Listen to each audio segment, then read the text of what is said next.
على سید المرسلین اما بعد فاعوذ باللہ من الشیطان الرجیم بسم اللہ الرحمن الرحیم. پڑھیے الصلاۃ والسلام علیک یا رسول اللہ وعلی آلک واصحابک یا حبیب اللہ. الصلاۃ والسلام علیک یا نبی اللہ وَعَلَىٰ آلِكَ وَأَصْحَابِكَ يَا نور اللہ. درود پاک پڑھنے کے بے شمار فضائل و برکات ہیں. کعبے کے بدر الدجا، طیبہ کے شمس الضحیٰ صلی اللہ تعالیٰ علیہ وسلم کی ایک بڑی خوبصورت حدیث پاک ہے. میرے آقا فرماتے ہیں جس نے مجھ پر ایک مرتبہ درود پاک پڑھا اللہ تعالیٰ اس پر 10 رحمتیں نازل فرماتا ہے.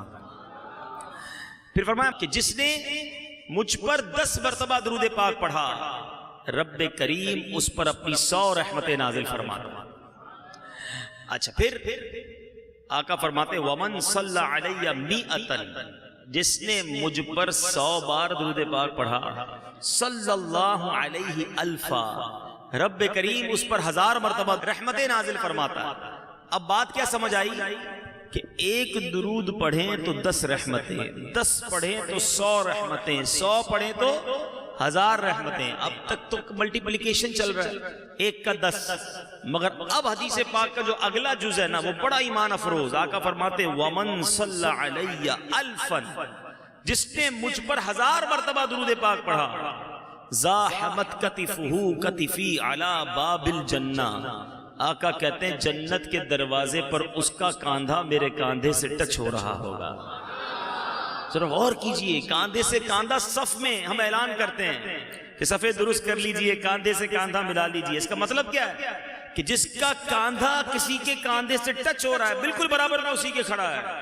یعنی گویا آقا یہ بشارت سنا رہے ہیں کہ جو 1000 بار درود پاک پڑھ لے، نبی پاک فرماتے ہیں جنت کے دروازے پر اس کا کاندھا میرے کاندھے سے چھو رہا ہوگا. کتنی دیر لگتی ہے 1000 بار درود پڑھنے میں؟ فضول باتوں کے لیے بڑا ٹائم ہے، موبائل فون کے لیے ہمارے پاس گھنٹوں ہیں. اگر وقت نکالیں اور درود پڑھنا شروع کر دیں تو نہ جانے کتنے درود ہم پڑھ سکتے ہیں. آئیے محبت کے ساتھ نیت بھی کریں کہ انشاءاللہ آئندہ کثرت سے درود پڑھیں گے، اور یہ بھی نیت کریں کہ انشاءاللہ اب روزانہ کم از کم 313 مرتبہ درود پاک پڑھیں گے. محبت کے ساتھ با آواز بلند درود پاک پڑھ لیں. صلو علی الحبیب صلی اللہ تعالی علی محمد صلی اللہ علیہ وسلم. آج کس موضوع پر ہم نے مدنی پھول لینے ہیں؟ سبحان اللہ. نبی پاک علیہ الصلوۃ والسلام کی ذات بابرکت ذات ہے. میرے آقا علیہ الصلوۃ والسلام کے فضائل و برکات کا کیا کہنا، آقا کے کمالات کا کیا کہنا. نبی پاک تو خود سرتاپا با کمال ہیں.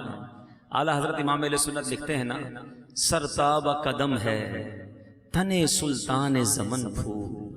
سرتابہ قدم ہے تنے سلطان زمن پھول، تن کا بھی ہمارے تو ہلائے نہیں ہلتا. آقا تم چاہو تو ہو جائے ابھی گوہ مہن پھول. نبی پاک علیہ الصلوۃ والسلام وہ عظیم ہستی ہیں. یاد رہے میٹھے میٹھے اسلامی بھائیوں، ہر نبی کو رب عز و جل نے معجزہ عطا فرمایا، اور میرے آقا وہ ہیں کہ جن کو تمام انبیاء کے معجزات کا مجموعہ، کم و بیش 1,24,000 پیغمبر آئے نا، تو گویا 1,24,000 کم و بیش انبیاء کو جتنے معجزات رب نے دیے، نبی پاک علیہ الصلوۃ والسلام کو ان تمام کے معجزات کا مجموعہ ٹوٹل عطا فرمایا.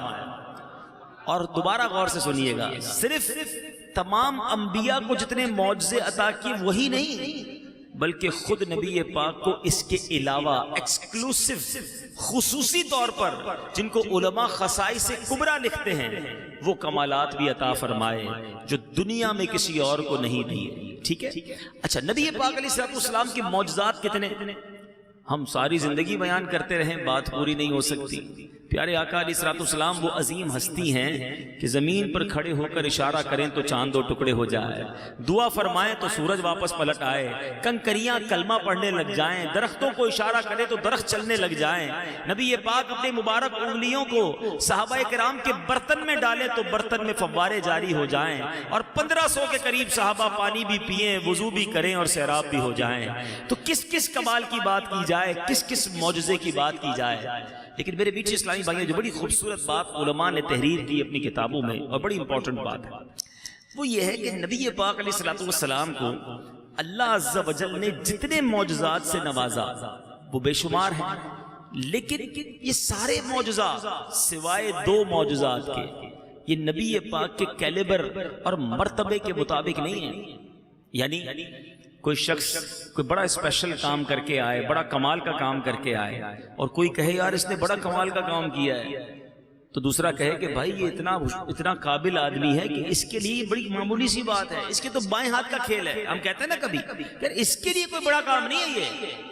یہ نبی پاک جو رب کے حبیب ہیں، یاد رکھیے جتنے یہ معجزات میں نے بیان کیے، پتھر کو کلمہ پڑھا دینا، سورج کو دعا کر کے پلٹا دینا، چاند کو 2 ٹکڑے کر دینا، ٹوٹی پنڈلیاں جوڑ دینا، آنکھ باہر آئے تو نبی پاک لعاب دہن لگائیں، حضرت ابو قتادہ کی آنکھ لگائیں تو حضرت ابو قتادہ کہیں پہلی آنکھ سے زیادہ یہ والی آنکھ دیکھنے لگ گئی ہے. ایسے بہت سارے کمالات علماء کہتے ہیں سارے نارمل ہیں، صرف 2 معجزات ایسے ہیں جو سرکار دو عالم صلی اللہ تعالی علیہ وسلم کے مرتبے اور منزلت کے مطابق ہیں. اور وہ 2 معجزات کون سے ہیں؟ پہلا معجزہ وہ معجزہ ہے معراج کی شب. رب عز و جل نے اپنے محبوب کو اپنا دیدار کرایا. سارے عالم میں یاد رکھیے گا پوری کائنات میں کوئی اور نہیں ہے جس نے رب کو اپنی آنکھوں سے دیکھا ہو. رب نے اپنے حبیب کو یہ کمال، یہ اعجاز دیا کہ محبوب کریم کو اپنے پاس بلایا اور اپنا دیدار کروایا. اچھا دنیا میں سب سے بڑا غیب کیا ہے؟ بڑی خوبصورت بات ہے. غیب کہتے ہیں چھپی ہوئی چیز کو. the biggest unseen biggest سب سے بڑا غیب کیا ہے؟ وہ اللہ عز و جل کی ذات ہے. اللہ کو کسی نے نہیں دیکھا نا ساری دنیا میں. سب سے بڑا غیب خود رب ہے. تو اعلیٰ حضرت لکھتے ہیں کہ جب رب عز و جل نے اپنے حبیب کو اپنا ہی دیدار کروا دیا، سب سے بڑا غیب دکھا دیا، تو پھر کوئی اور غیب کیوں چھپانا ہے؟ یہ سوال ہوتا ہے کہ علم غیب ہے کہ نہیں.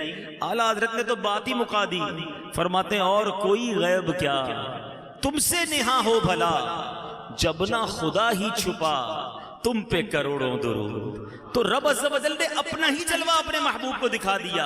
اور ذرا فرق دیکھیے گا کلیم و حبیب کا. حضرت موسیٰ کیا ہے؟ کلیم اللہ ہے. کیا ہے؟ کلیم کہتے ہیں بات کرنے والا، کلام کرنے والا. آپ کو یہ شرف ملا کہ آپ کوہ طور پر جاتے تھے اور رب عز و جل سے ہم کلام ہوتے تھے، بات کرتے تھے. اب حضرت موسیٰ کے دل میں بھی یہ خواہش جاگی کہ جس رب سے کلام کی سعادت ملتی ہے اس رب کا دیدار بھی کیا جائے. عرض کی مولا میں تیرا دیدار کرنا چاہتا ہوں. التجا کی کہ مولا میں تیرا دیدار کرنا چاہتا ہوں. ارشاد باری ہوتا ہے لن ترانی، اے موسیٰ تم ہمیں نہیں دیکھ سکتے، اے موسیٰ تم نہیں دیکھ سکتے ہمارا جلوہ. اب اللہ تبارک و تعالیٰ نے کچھ اس طرح ارشاد فرمایا اے موسیٰ کوہ طور کو دیکھو، اور وہاں رب عز و جل نے اپنے نور کی تجلی نازل فرمائی. حضرت موسیٰ اس تجلی کو دیکھ نہ سکے، تاب نہ لا سکے اور بے ہوش ہو گئے، ہوش میں نہ رہے. اے میرے میٹھے اسلامی بھائیوں ذرا غور کیجئے، فرق دیکھیے گا کلیم اور حبیب کا. حضرت موسیٰ خود کہہ رہے ہیں مولا جلوہ دیکھنا ہے، ارشاد ہوتا ہے لن ترانی، اور حبیب کو بلایا جا رہا ہے جبریل امین کے ذریعے کہ اے حبیب رب مشتاق ہے. اللہ تبارک و تعالیٰ کی طرف سے گویا بلاوا آ رہا ہے دیدار کروانے کے لیے. فرق دیکھیے. اور اعلیٰ حضرت اسی بات کو اپنے ہم صلاۃ و سلام میں بھی یہ شعر پڑھتے ہیں نا، اس کی تضمین بڑی خوبصورت ہے. شاعر لکھتے ہیں فرق مطلوب و طالب کا دیکھے کوئی، فرق مطلوب و طالب کا دیکھے کوئی، قصہ طور و معراج سمجھے کوئی. What is the difference؟ قصہ طور و معراج سمجھے کوئی بے ہوش جلووں میں گم ہے کوئی. حضرت موسیٰ تو بے ہوش ہے نا، کوئی بے ہوش جلووں میں گم ہے کوئی. کس کو دیکھا یہ موسیٰ سے پوچھے کوئی، آنکھ والوں کی ہمت پہ لاکھوں سلام. تو نبی پاک علیہ الصلوۃ والسلام کو معراج کی شب یہ اعزاز دیا گیا جو کسی اور کو زمانے میں نہیں ملا، کہ رب عز و جل نے اپنا دیدار کروایا. اور کس شان سے بلایا؟ جنتی سواری براق بھی آتی ہے، جبریل امین بھی آتے ہیں، نبی پاک سے بارگاہ میں التجا کرتے ہیں اور بلایا جاتا ہے۔ اعلیٰ حضرت اپنے ایک اور شعر میں لکھتے ہیں نا، تبارک اللہ شان تیری تجھی کو زیبا ہے بے نیازی، کہیں تو وہ جوش لنترانی کہیں تقاضے وصال کے تھے، کہ کہیں تو منع کیا جا رہا ہے اور کہیں خود بلایا جا رہا ہے۔ اے میرے میٹھے اسلامی بھائیوں، امام عشق و محبت اعلیٰ حضرت اسی سفر معراج کی بات کرتے ہوئے چاند سے بڑی پیاری بات کرتے ہیں، فرماتے ہیں چاند تو بڑا خوبصورت ہے مگر تیرے چہرے پر ایک داغ بھی ہے۔ آپ نے بھی دیکھا ہوگا چاند جب 14ویں کا چاند ہو تو اس پہ ایک داغ ہوتا ہے جو اس کی خوبصورتی میں تھوڑا سا یوں سمجھے اسے متاثر کرتا ہے۔ اعلیٰ حضرت کہتے ہیں چاند تجھ سے غلطی ہو گئی، نبی پاک معراج کی رات تیرے پاس سے ہی تو گزرے تھے، ہیں آسمانوں پر آئے تھے نا، تیرے پاس ہی سے تو گزرے تھے، تھوڑی سی نبی پاک کے قدموں سے لگی ہوئی خاک اٹھا کر اپنے چہرے پر مل لیتا تیرے داغ بھی دھل جاتے ہیں۔ ابھی تو میں نے اس شعر کا مطلب بتایا، اب شعر کو سنو تو ایمان تازہ ہو جائے گا۔ کیا لکھتے ہیں؟ ستم کیا کیسی مت کٹی تھی، کمر وہ خاک ان کے رہ گزر کی، ستم کیا کیسی مت کٹی تھی، کمر وہ خاک ان کے رہ گزر کی، اٹھا نہ لایا کہ ملتے ملتے یہ داغ سب دیکھنا مٹے تھے۔ اعلیٰ حضرت کہتے ہیں یہ جو ستاروں کو دیکھ رہے ہو نا، اس کی ٹمٹماہٹ، عاشق ہوتا ہے نا اس کو ہر خوبصورتی میں نبی کی یاد آتی ہے۔ کہتے ہیں جو ستارے چمک رہے یہ ایسے نہیں چمک رہے، نبی پاک کو جب معراج کی رات دولہا بنایا جا رہا تھا، اس رات جو غسل دیا گیا اور اس غسل مبارک کے جو قطرے ٹپک رہے تھے، تاروں نے اپنے کٹوروں میں ان قطروں کو سنبھال لیا ہے، یہ اسی کی چمک دمک ہے۔ اعلیٰ حضرت لکھتے ہیں وہی تو اب تک چھلک رہا ہے، وہی تو جو بن ٹپک رہا ہے، نہانے میں جو گرا تھا پانی کٹورے تاروں نے بھر لیے تھے۔ اچھا نبی پاک کے جب مبارک تلووں کو غسل دیا گیا، تلووں کا جو دھون تھا اس کا کیا بنا؟ اعلیٰ حضرت سے پوچھو۔ لکھتے ہیں بچا جو تلووں کا ان کے دھون، بنا وہ جنت کا رنگ و روغن، بچا جو تلووں کا ان کے دھون، بنا وہ جنت کا رنگ و روغن، جنہوں نے دولہا کی پائی اترن وہ پھول گلزار نور کے تھے۔ تو بہرحال معراج کی شب میرے نبی علیہ السلام کو وہ معجزہ عطا کیا گیا جو کسی کو نہیں ملا مرتبہ، رب عز و جل نے اپنے حبیب کو اپنا جلوہ دکھایا۔ ٹھیک ہے، اب آتے ہیں اور بڑے معجزے کی بات، اور سب سے بڑی بات یہ ہے کہ وہ اعظم المعجزات ہے، the biggest miracle، سب سے بڑا معجزہ۔ اور مزید کمال کی بات یہ ہے کہ باقی معجزے تو ہم دیکھ نہیں سکے نا، نہ ہم نے سورج کا پلٹنا دیکھا، نہ چاند کا 2 ٹکڑے ہونا دیکھا، نہ نبی پاک کے جھولے میں آقا کا انگلی کے اشارے سے چاند کھلونا بنانا دیکھا، نہ ہم نے وہ پیالہ دیکھا کہ جس پیالے سے 70 صحابہ نے دودھ پی لیا، پیالہ پھر بھی بھرا رہا۔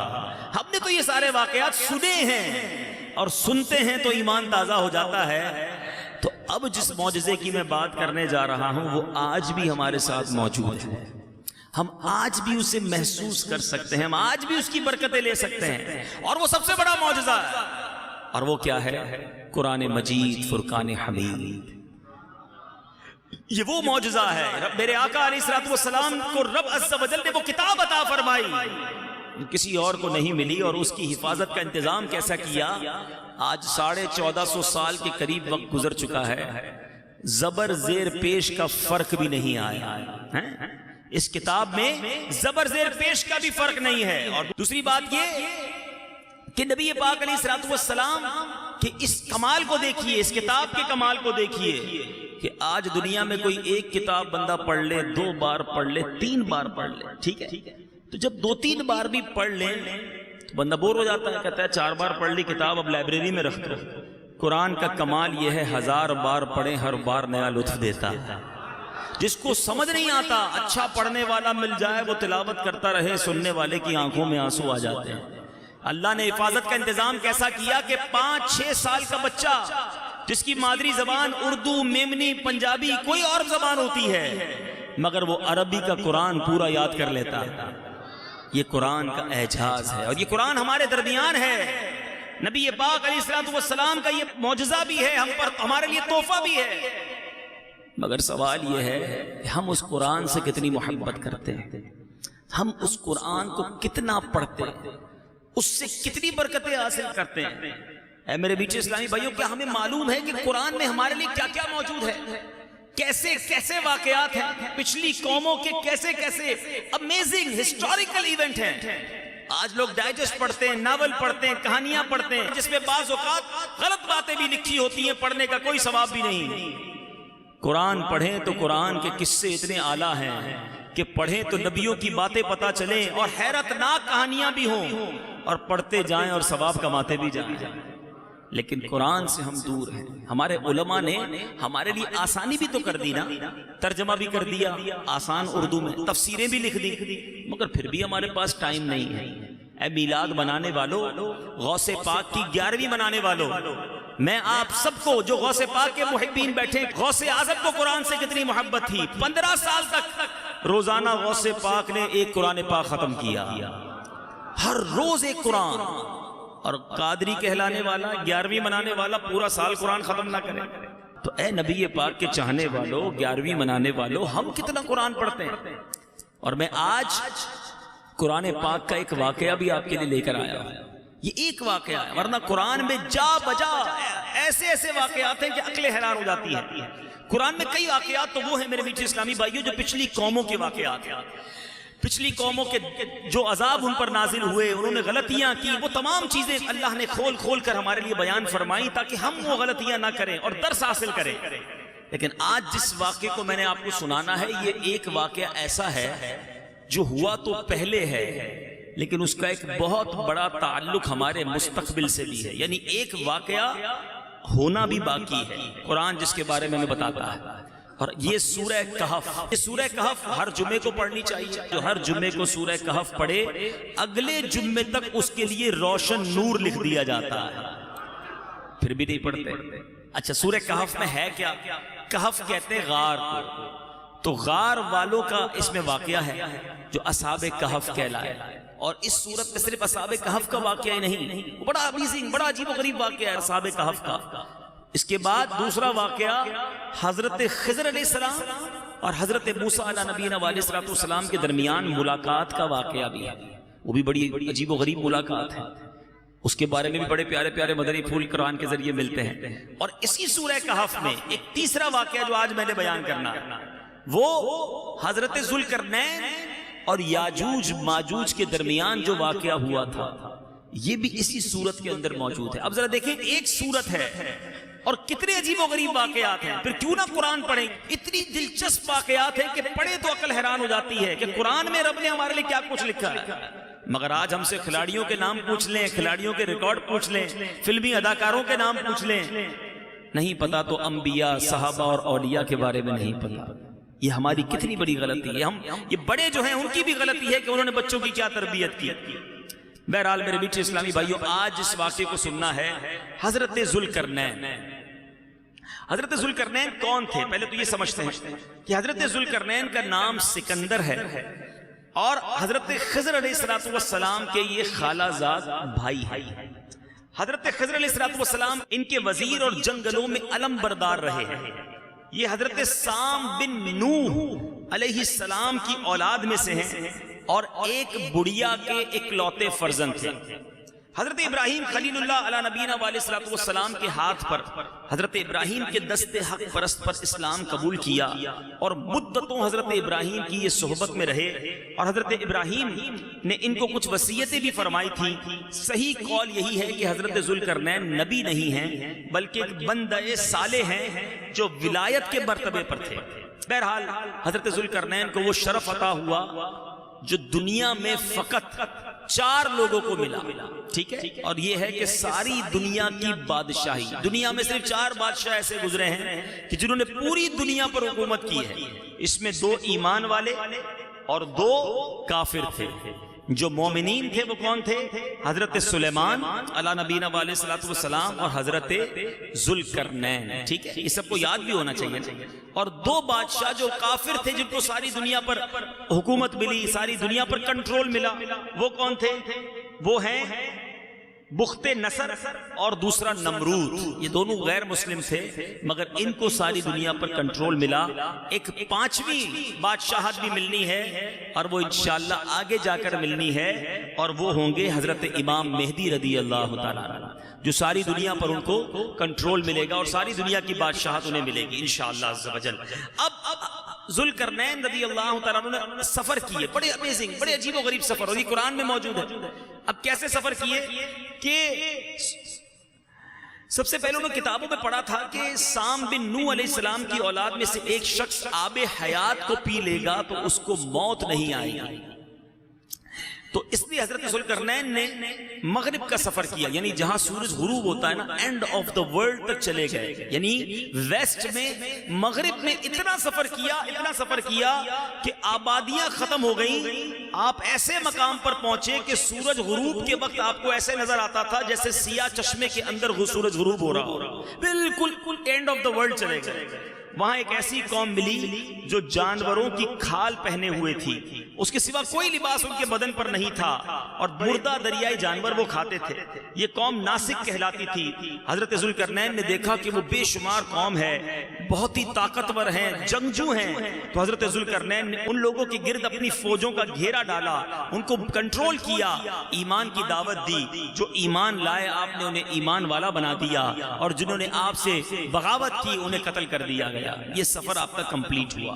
اس کے بعد آپ نے مشرق کا سفر کیا، پہلے مغرب تک چلے گئے، اب جہاں سورج طلوع ہوتا اب بالکل زمین کے اس کونے پر پہنچ گئے کہ وہاں جا کر آپ نے دیکھا کہ سورج جو ہے بالکل آپ کے سامنے نکل رہا ہے، اور اب وہاں بھی کچھ لوگ ملے جو غاروں میں رہتے تھے۔ آپ میں سے کئی لوگ اس میں آپ پر ایمان بھی لائے، آپ کے ساتھ اچھا سلوک کیا، جو نہیں مانے، جو کفر پر رہے، انہیں تہو تیغ کر دیا گیا۔ یہ 2 سفر تو ہو گئے۔ اب تیسرا سفر، اب آپ نے شمال نارتھ کی طرف سفر کیا، اور یہاں تک کہ 2 پہاڑوں کے درمیان سدین یہ ایک جگہ ہے، وہاں تک پہنچ گئے۔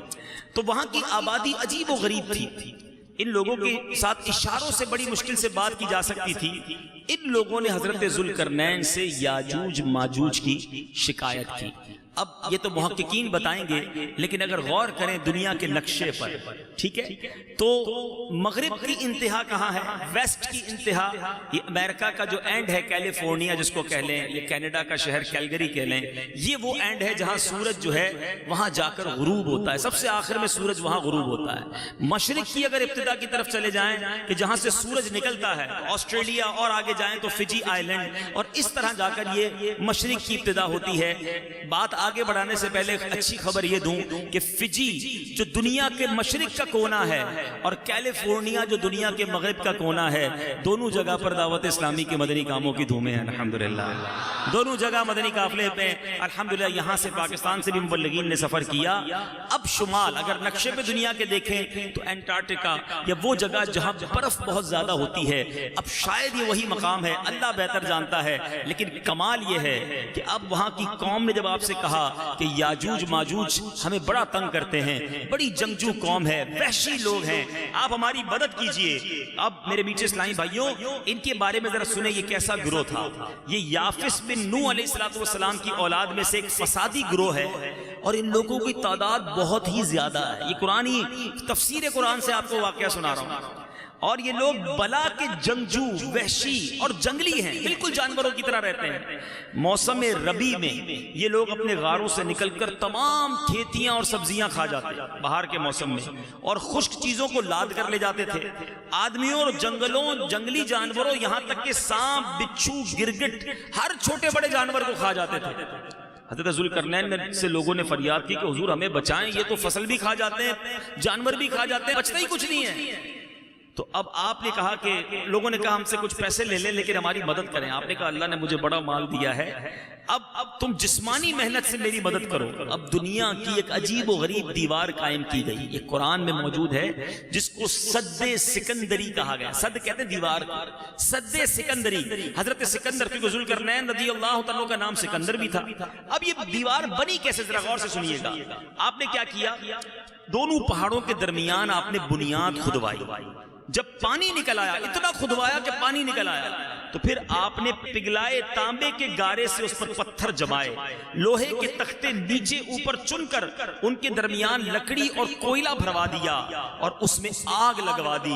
اس طرح یہ پہاڑ کی بلندی تک دیوار بنائی گئی اور ان دونوں پہاڑوں کے درمیان کوئی جگہ نہ چھوڑی گئی. پھر پگھلایا ہوا تانبا دیوار میں پلا دیا گیا, تو یہ سب ملا کر ایک کانکریٹ نہایت مضبوط دیوار بن گئی. اس طرف یاجوج ماجوج رہ گئے, اس طرف یہ قوم تھی, اور اب یہ قوم سکون کے ساتھ رہنے لگی. اے میرے میٹھے اسلامی بھائیوں, قرآن مجید فرقان حمید میں یہ واقعہ بڑی تفصیل سے سورہ کہف کے اندر موجود ہے. لیکن اب جو میں نے بات بیان کے شروع میں کہی تھی کہ یہ واقعہ تو ہو چکا, مگر اسی واقعے کی ایک کڑی باقی ہے جو قیامت سے پہلے ہونی ہے. یہ بڑی اہم بات ہے. یاجوج ماجوج ختم نہیں ہو گئے, یہ قوم آج بھی ہے, کہاں ہے رب جانے. حدیث پاک میں نبی پاک علیہ الصلوۃ والسلام فرماتے ہیں کہ یاجوج ماجوج جو ہیں یہ روزانہ اس دیوار کو توڑتے ہیں. جو انگریزی کے اسٹوڈنٹس ہیں نا, انٹرنیٹ کو جو سرچ کرتے ہیں وہ دیکھیے گا گوگ مگوگ, یہ آج بھی دنیا, صرف یہ اسلام میں نہیں ہے. یاجوج ماجوج کو صرف مسلمان ہی نہیں مانتے اس واقعے کو, یہ اور مذاہب کی کتابوں میں بھی لکھا ہے, اور وہ بھی کہتے ہیں کہ گوگ مگوگ جو ہیں, یاجوج ماجوج جو ہیں, انہوں نے آنا ہے اور یہ قیامت سے پہلے آنا ہے. تو بہرحال یہ دیوار روزانہ وہ توڑتے ہیں, میرے آقا فرماتے ہیں, اور جب محنت کرتے کرتے توڑنے کے قریب پہنچ جاتے ہیں تو ان میں سے کوئی کہتا ہے کہ چلو کل پھر آ کر توڑیں گے. لیکن جب دوسرے دن آتے ہیں پھر دیوار ویسے ہی بن جاتی ہے. اللہ کی قدرت سے دیوار پھر پوری ہو جاتی ہے, پھر سارا دن کھودتے ہیں, شام ہو جاتی ہے, ٹوٹنے کے قریب رہ جاتی ہے. انہی کا کوئی شخص کہتا ہے چلو کل پھر توڑیں گے, لیکن کل پھر آتے ہیں, پھر وہ دیوار ویسے ہو جاتی ہے. یہ نہ جانے ہزاروں سال سے, کیونکہ حضرت ذوالقرنین کو آئے ہوئے ہزاروں سال ہو چکے ہیں, یہ واقعہ کب روزانہ یہ محنت جاری ہے. مگر نبی پاک فرماتے ہیں, حدیث کا مضمون ہے, اس دیوار کے ٹوٹنے کا وقت آئے گا. اس دیوار کے جب ٹوٹنے کا وقت آئے گا تو ان میں سے پھر کوئی کہے گا کہ چلو انشاءاللہ کل اس دیوار کو توڑ ڈالیں گے. نبی پاک فرماتے ہیں انشاءاللہ کہنے کی برکت سے یہ ثمرہ ملے گا کہ دوسرے دن دیوار ٹوٹ جائے گی. یہ بات اب یہاں روک کر مدنی پھول کیا ملا کہ کسی کام کو پورا کرنا ہے تو انشاءاللہ ساتھ کہا کریں. میں ایک بار جہاز میں تھا, تھوڑے دنوں پہلے کی بات ہے, تو صاحب کوئی تھے, ساتھ بیٹھے تھے, جہاز اڑنے والا تھا, تو شاید اپنے گھر والوں کو کہہ رہے تھے کہ میں 5 بجے پہنچ جاؤں گا. میں نے کہا یار ساتھ انشاءاللہ بھی کہہ دو, ہم یہ کیوں کہیں کہ میں یہ کر لوں گا, میں پہنچ جاؤں گا, میرا کام ہو جائے گا. نہیں, اللہ کے نام کو شامل کرو تو برکت سے پورا ہو جائے گا. میں کر لوں گا, میری حیثیت کیا ہے, رب کی رحمت شامل ہوگی تو ہو جائے گا. تو ہمیشہ اپنی زبان پر دیکھیں نا, انشاءاللہ کہنے کا فائدہ کیا ہے. سب سے پہلے تو ذکر اللہ ہو گیا, میرے رب کا نام میری زبان پر آ گیا, اور میرے ہر کام میں کیوں نہ میں اپنے رب کے نام کو شامل کروں. تو بہرحال وہ انشاءاللہ کہیں گے. حدیث میں آیا کہ اب دیوار ٹوٹ جائے گی, اور جب دیوار ٹوٹے گی آقا فرماتے ہیں قیامت کے قرب کا منظر ہوگا, قیامت آنے والی ہوگی. دیوار ٹوٹنے کے بعد یاجوج ماجوج نکل پڑیں گے اور زمین میں ہر طرف فتنہ و فساد اور قتل و غارت کریں گے. چشموں اور تالابوں کا پانی پی جائیں گے اور جانوروں اور درختوں کو کھا ڈالیں گے. زمین پر ہر جگہ پھیل جائیں گے. مکہ مکرمہ, مدینہ طیبہ اور بیت المقدس, ان تینوں شہروں میں یہ داخل نہ ہو سکیں گے. پھر حضرت عیسیٰ علیہ السلام کی دعا سے ان لوگوں کی گردنوں میں کیڑے پیدا ہو جائیں گے اور یہ سب ہلاک ہو جائیں گے. چنانچہ قرآن مجید میں اللہ ارشاد فرماتا ہے ایک اور مقام پر سورہ انبیاء آیت نمبر 96 ترجمہ کنزُل ایمان، یہاں تک کہ جب کھولے جائیں گے یاجوج و ماجوج وہ ہر بلندی سے ڈھلکتے ہوں گے۔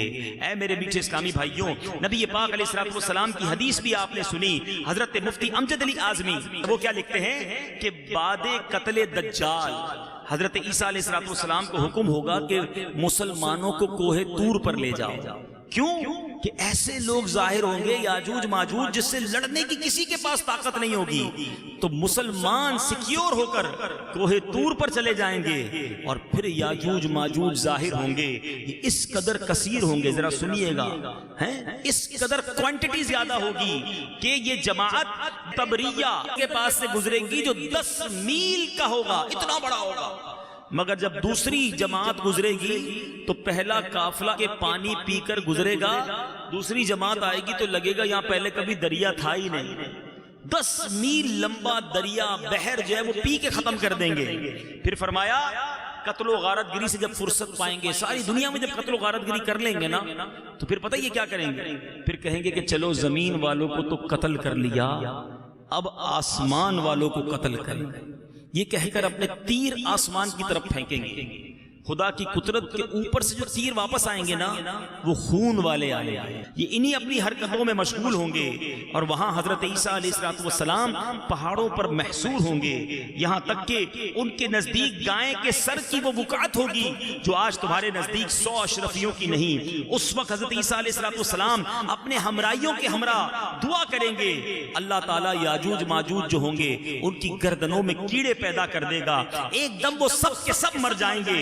ان کے مرنے کے بعد جب حضرت عیسیٰ علیہ السلام پہاڑوں سے اتریں گے دیکھیں گے کہ تمام زمین اتنے لوگ ہوں گے کہ پوری زمین ان کی لاشوں سے اور بدبو سے بھری پڑی ہے، ایک بالشت زمین بھی خالی نہیں ہوگی۔ اس وقت حضرت عیسیٰ علیہ السلام اللہ کی بارگاہ میں پھر دعا کریں گے، اللہ تعالیٰ ایک قسم کے پرندوں کو بھیجے گا، وہ ان کی لاشوں کو جہاں اللہ چاہے گا اٹھا کر پھینک آئیں گے۔